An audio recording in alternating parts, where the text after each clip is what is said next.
啊，为了要增加着采检的量能，台北市中正纪念堂的车来数今仔日正式来就路。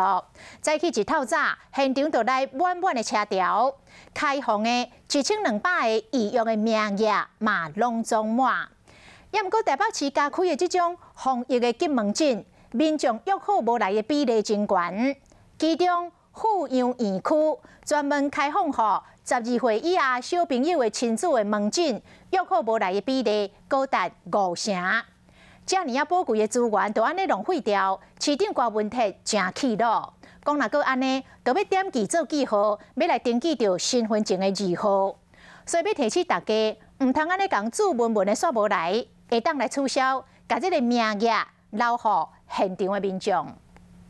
中正纪念堂规个拢是车来做 PCR， 今仔日正式上路。透早中昼暗时3个时段，1200人的量能启动头一天注文全满。也希望这些预约的民众，拜托你们一定要来，你们不来是在害其他人的名额被占住了。场地画作4个线道，第一道予行人对爱国东路行到防疫门诊区，第二道是机车、脚踏车骑士对中山南路正门入去，第三线是予汽车加升载2个人会使对大校门驶到民主广场。上尾啊一道高升载开放车内3个人以上，或者是亲子专用是网络注文。不过前一天台北市注文 PCR 体检伤侪人无来，予郭文铁真生气。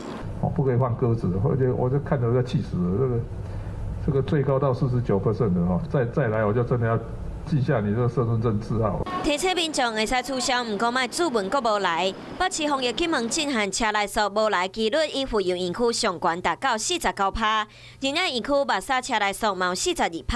剩剩的7段园区和2个车来数无来几率平均高达30.4%。造成说那政府每日统计这些确诊数之后，可能会更加的不正确。他说有些人是爽约的，那可能还是没有办法让民众有进来插队。一直开体检站，拢是为着让民众方便，唔免去病院。快筛阳性的民众，只要摕健保卡报到，佮有医生问诊，才去拿钱领药啊。上尾啊检体会送到营总。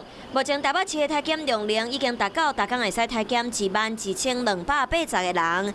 无法度教的民众会使取消，唔过卖注文佮无去，卖安尼拖这宝贵的资源。